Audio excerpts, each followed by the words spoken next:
जयमसी भजन सङ्ग्रह अध्याय 1। साँचो आनन्दको सिद्ध मार्ग।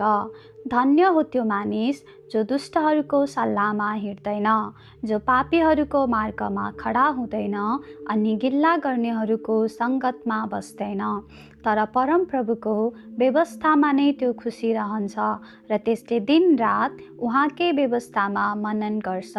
त्यो खोलाको किनारमा रोपेको बोट जस्तै हुन्छ, जसले आफ्नो ऋतुमा फल दिन्छ अनि जसको पात कहिल्यै ओइलाउँदैन। त्यसले जे पनि गर्छ त्यसमा त्यो सफल हुन्छ। दुष्टहरू त्यस्ता हुँदैनन्, तिनीहरू बतासले उडाएर लैजाने भुस जस्तै हुन्छन्।